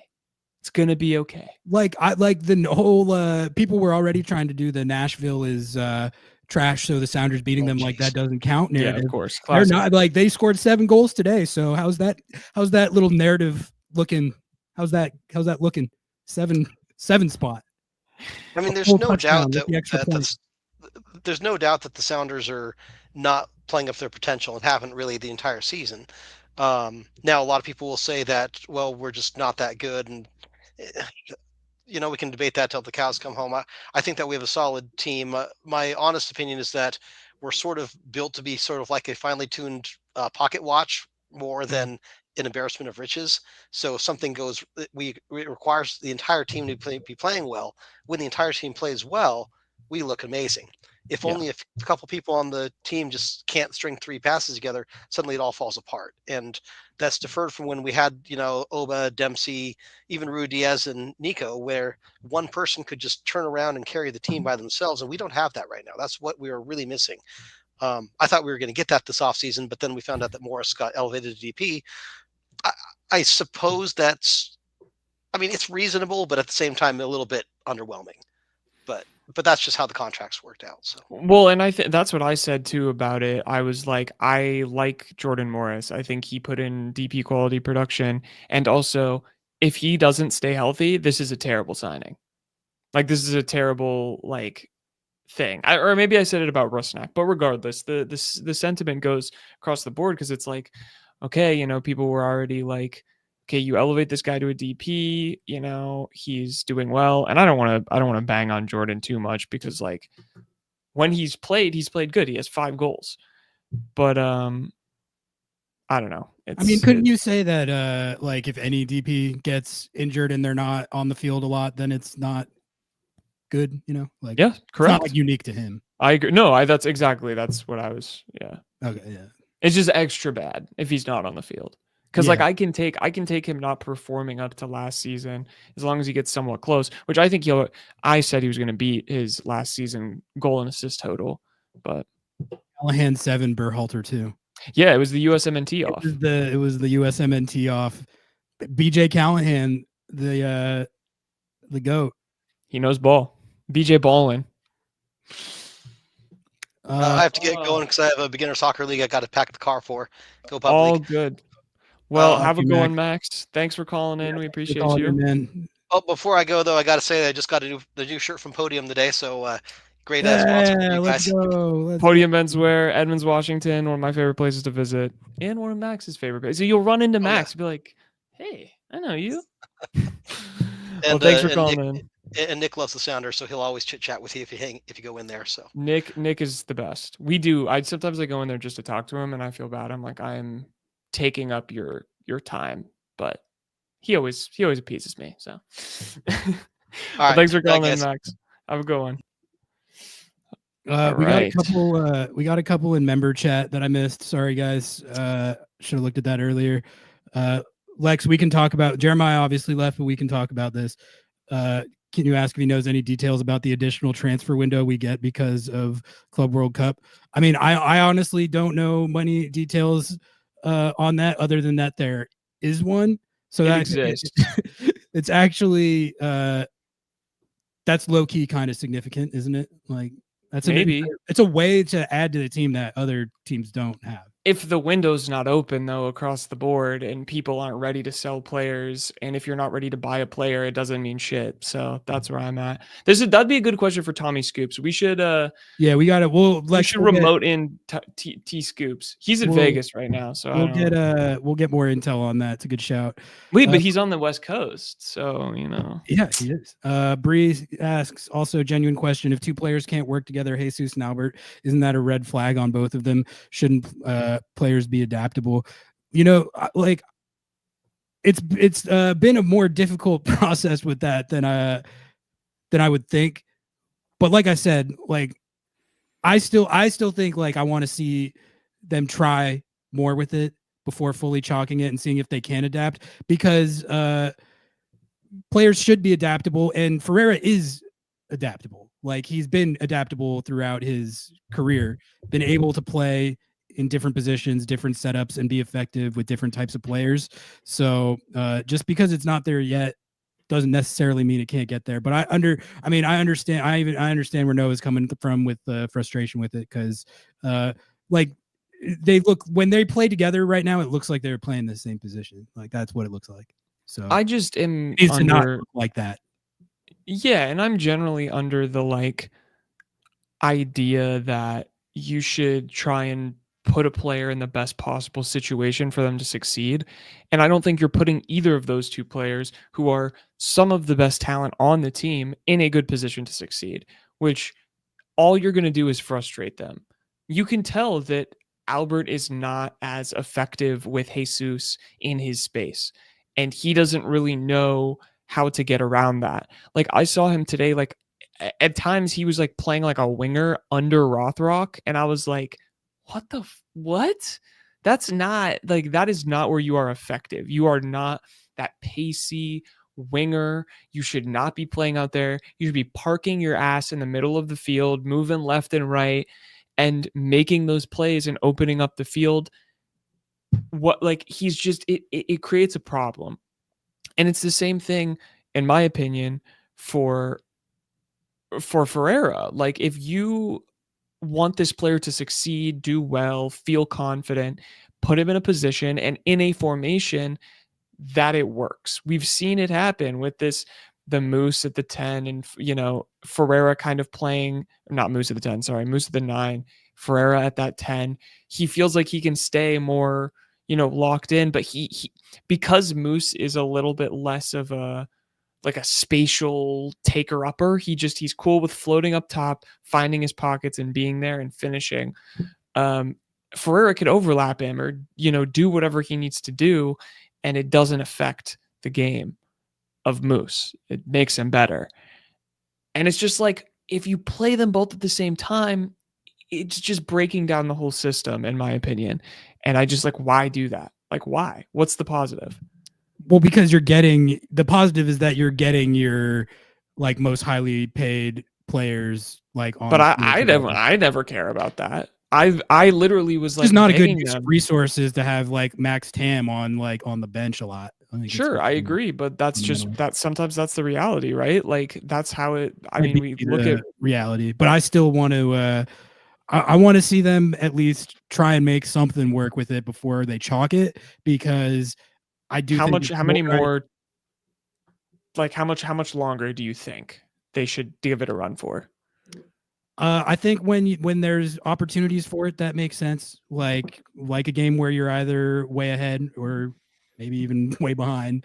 You pick your spots to run it. You drill the fuck out of it in training for as long as you think it's going to take for it to look more effective in the games, and you at least give it a try until deeper into the season than this. I mean, we're 10 games into the year. Give it a try at different points deeper into the season than this and see if you can't make some headway with it, because the upside of it, if they do figure something out that works, is you get two really good players playing together at the same time who can hopefully play off each other, at least better than it's looked so far. So that's how I see it. Yeah, I mean, I just, and correct me if you see something different, but for me, when they are individually in that 10 position is where I have seen their best play, hands down. Albert Rusnak I is agree with that. effective and lethal there by himself, and Jesus Ferreira is effective and lethal when he's there by themselves. And like, yeah, resources are an issue, especially in Major League Soccer. Like, I agree with you. But if you can find a way to like move them around, interchange them, yeah, maybe they're not getting as many minutes, but maybe that can be good for health. Yeah, that's one way to look at it. Hunch, we got Hunch in the queue, but it says your device is not connected. I'm going to kick you out and you can join back. Yeah. Kick and then rejoin, and then we'll get you on here, Hunch. Yeah. I just, it's a hard, it's a hard situation because you want both of them to play together and work well. But I think the reality is sometimes two players playing styles just don't work. It's true. And there, as we sit here tonight, there's uncertainty with it, like without a doubt. And I definitely acknowledge that there's an outcome where, yeah, they just don't work together and it ends up being a rotation, like you're saying. And it can still be great. They could still both like be good, like good decisions. Like maybe keep them fresh type thing. But I don't know. Just the idea of like you're going into a game against like LAFC or something, and then you've got one of Ferreira or Rusnak on the bench. But like, what team does that mirror? Like, what team have you seen that like mirrors that like where that's been effective? Like when you have two players who are just so like passing focused in that central channel in the midfield. Like, when's the last time you saw a team where that was like dominant in Major League Soccer? Well, what it would require, because Rusnak has to play centrally. There's no question about that. It would require Ferreira using his Swiss Army knife chops to I don't think he has change them, how he plays a little bit. I see. Maybe that's what we see differently. Yeah, like, I think he's a smart enough player to figure out how to do that, and I actually think we've seen a little bit of actual evidence of that. I do think he's smart. I agree with you. He is smart enough to be adaptable. I agree. And it's not. I don't think an ideal situation for him to have to do that. I agree with exactly. that. Yeah, but it might be the reality of where we sit. Yeah, I mean, you're right. Like he is one of the smartest soccer minds on the field, and it's the same with Rusnak, right? But Rusnak, he has a position. We've seen when they had to move his ass back and forth, and that's the reason why there's the anti-Rusnak brigade anyway, is because of him winning CONCACAF Champions Cup, which it's a really weird thing to hate a player because they won a tournament, but whatever. But and then like with Ferreira, it's just a whole. I want him to be successful. I know how good he can be, and I feel like if you spent the money on him, and I'm sorry, like the way they talk about it, it seems like they have escalators in his contract to make him a DP anyway. Then just fucking play him at the 10, dude. Like just play him there. Who cares? Like if he knows he's gonna have to work and try and actually get in the squad, just I don't care. Sit him on the bench. Let him play. Well, whatever. I don't know. I don't care. All right, we got Hunch Punch in the queue. Hunch, we're gonna bring you to the stage right now. Can you hear us? Yeah, can you hear me? Yeah, we got you. Hunch, talk to us. How are you feeling after Seattle Sounders 1-1 draw at Colorado? So my Pyrrhic victory would have been a tie with no injuries, but here we are, right? Mm-hmm. Here we are. Yeah, that ending was a downer. There's no question about that. Weird question. And Artie, I know you have. Well, I presume you've worked for MLS for some time. Is there a repository, a website where we could extrapolate like statistics on players and games and matches and seasons and teams over multiple years that is not like Wikipedia? Is there anything you know? Transfermarkt is what I use all day. All their stats are accurate, and you can filter it by club, filter it by season, filter it by like national career. It's awesome. I love it. And when I'm fact checking stuff for the website, that's what I use, not Wikipedia. Okay. Because like I want to make assumptions or assertions as regards to like, oh, this person did this. Yeah, okay. If that works, then football ref, people are saying FB Ref. That's a good one too. I use Transfermarkt, but FB Ref works as well. Yeah. Okay. So my hope for this match was at least a draw with like no injuries, and obviously we did not hit that, and that's unfortunate. I think the timing of how players in the second half were provided were problematic, both from the chemistry standpoint, but also like the principle. I mean, you're at altitude. You need stamina. You need to, once you have a 1-goal lead, to, exacerbate, if not like influence the game with you are driving the narrative. And instead, we went to, we're going to absorb this, right? I think also Colorado has such a high press that like you're gonna have to absorb it. Like that's just kind of like how it's gonna go. So I think the reality was they were always going to have chances, and you always probably coming out of half. And this is what Brian said. He said we need to be really tight in possession, which they didn't do at all. I think that like you got to kind of go into it knowing that like, okay, we just played 45 minutes at altitude, 48 minutes, whatever. And then we're going to have to come out. They're going to come out strong as hell. That's the way they play. Of course. And, you got to sit and absorb it. And they did for a minute. And then until Yamar commits a really stupid foul. And that's a free kick that like. Wouldn't you sub to predict that Colorado, I don't know, what tied, whatever you would call it, and not put Jordan on as your verse sub and more prepare, and then extrapolate that from hey, we're playing at altitude, as you said, and in the 55, 65, 75, put on stamina players once you've bolstered your defense, so that once you had a 1-goal lead, you don't give up one. And then at the very minimum, press for a second, or at least prevent them from scoring. It just felt like we were back-footed from 45 to about 75. Yeah, I see what you're saying. Like with the benefit of hindsight, I would stick to my 60-30 idea, at least especially when it comes to Morris and Moose. Like I stand by what I said earlier, that the first half performance, goal aside, wasn't so good that like you absolutely had to leave them all out there. But like Moose had just scored. He literally just scored. The last few minutes of the first half, I felt like we're going quite a bit better. They got a goal in that time period, and I thought the game state was a lot more manageable. So I think if there's something that I would do differently for looking back at what happened there, it would be just leaving that team until 60, and then like you were saying, Hunch, like put on the subs more. But this is funny because I'm totally contradicting what I say a lot, which is that I would like to see the subs earlier. But in this case, I would have liked to seen it more like 60 to 70 than right at half. I think Jesus Ferreira at the end of the season will be a top 1/3, so first, second, or third, not counting Stephen Fry, which,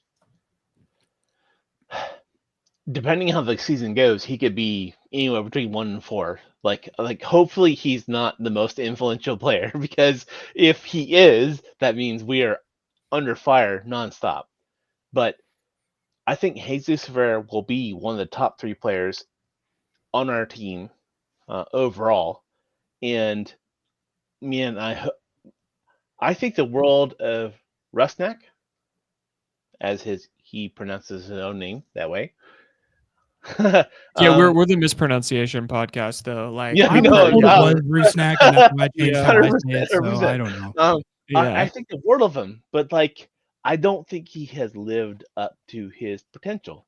Yeah. And if he did, I would have zero problem with him being a DP. But like he's not playing, and he did not, and even last year, play to DP level. Like he did play to the DP level last year though. That's where we diverge from a lot of people. Like I feel like 10 and 16 and I get that. I get that. No, I 100% get that. But put Joe Blow in that position, he'll be 6 or 6 goals, 6 assists. That's not true. No, hey, hang on. You put me out there, I'm not scoring 6 and 6. So okay, I'm just saying. I think he means like replacement level play. Like I see. Not like us. X for X replacing. We'll need to perform. Whoever we put there. Rusnak got a hat trick against a team last year that put in a field player that for a goalkeeper. Like that's 3 goals. So you bring him down. Now he's 6 and 10. And I'm not trying to discount the guy. I think the world of him. I think he's a Maserati in terms of like, if you want him to play and you want a caliber player, like he can do it.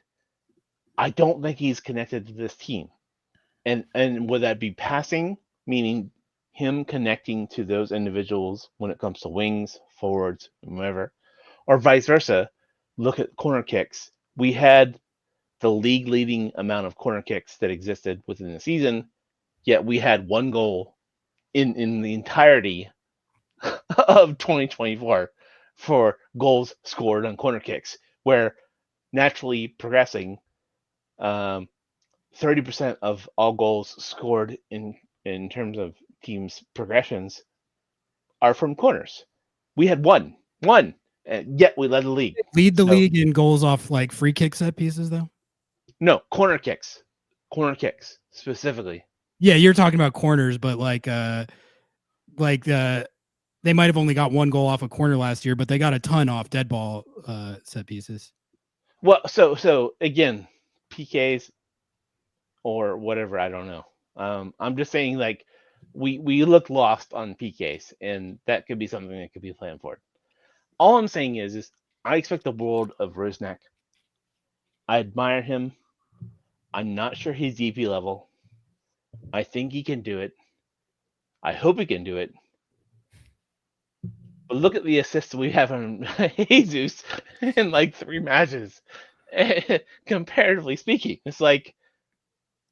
So to get your point, I just want to make sure I'm getting this right. You think that Jesus is going to be more effective by the end of the year than I do, Albert, and that you think that Jesus should be probably yes. higher than him in the depth chart. He should be starting at that 10 spot over Albert, and then have Albert come off the bench to kind of supplement his his production.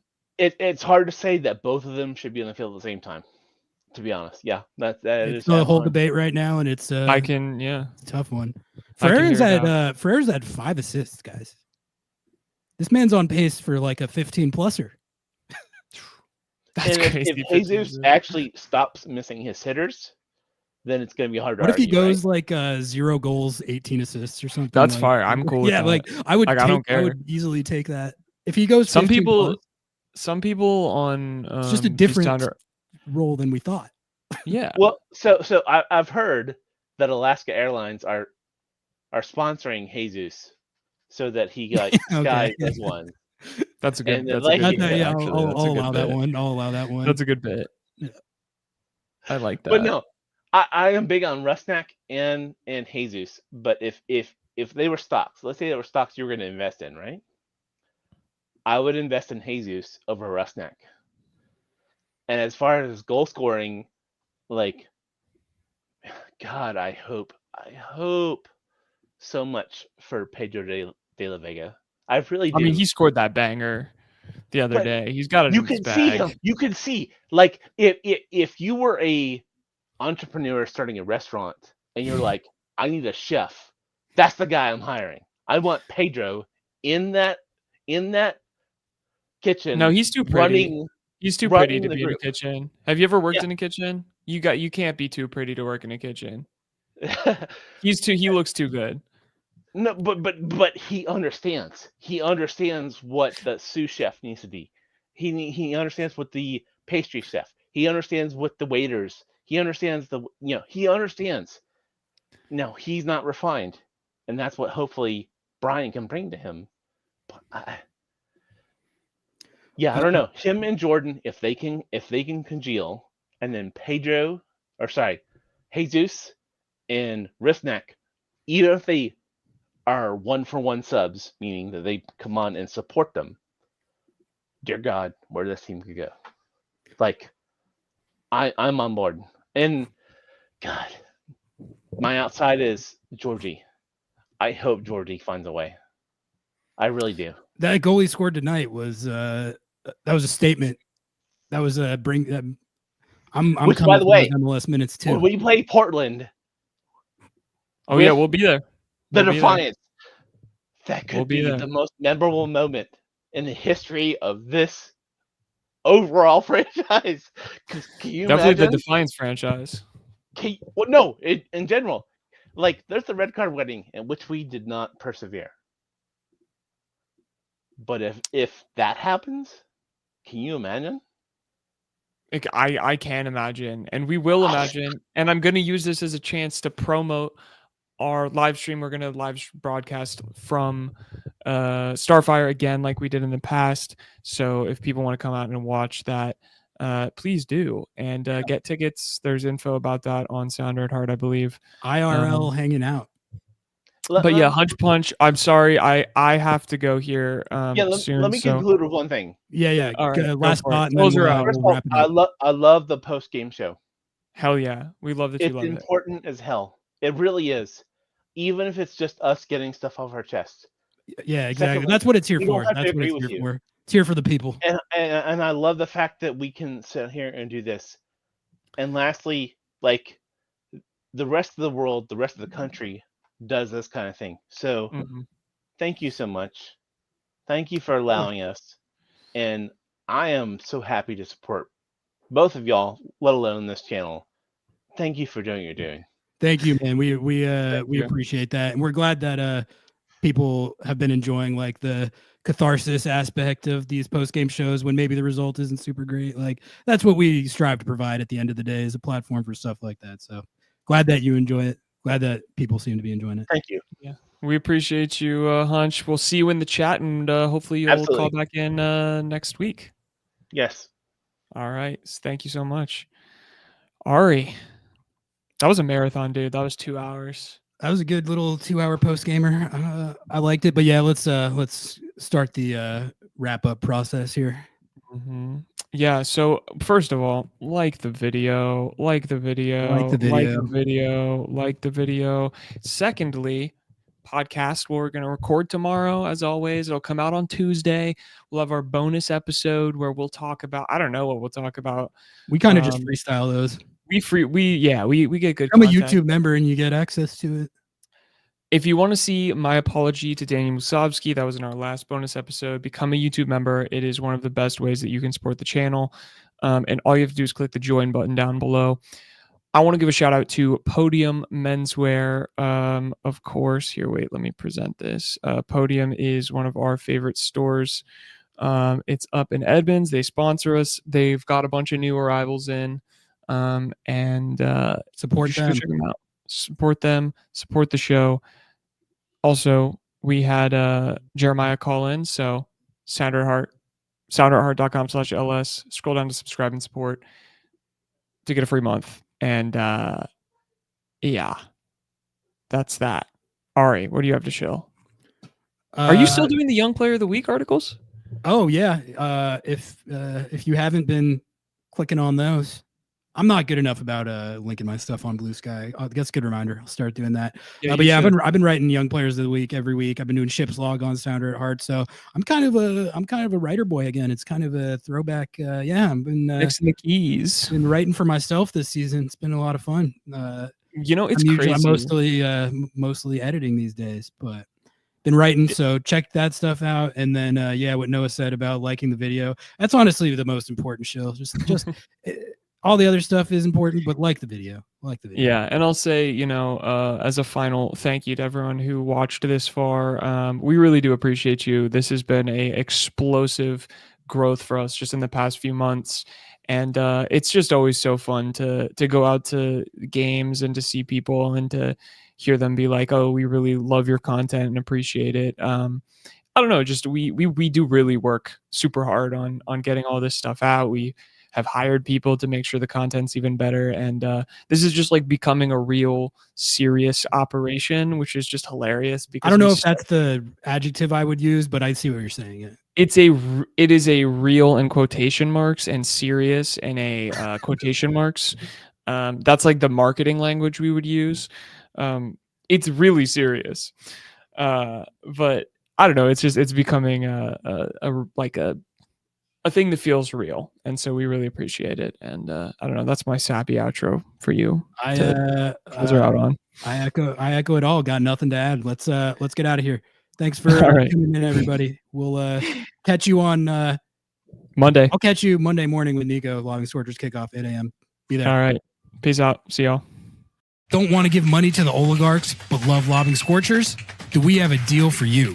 MLS Season Pass is back on Apple TV with access to every single MLS match, including Leagues Cup and the entire Audi MLS Cup playoffs with no blackouts. It's not just the games, you get total access to the pre- and post-match MLS 360 whip-around show in both English and Spanish, and get live look-ins and highlights from around the league, as well as full match replays and recaps. Now, you can support our show by visiting lobbingscorchers.com/Apple TV to purchase your subscription and support our show. lobbingscorchers.com/Apple TV. Please, don't let the oligarchs win.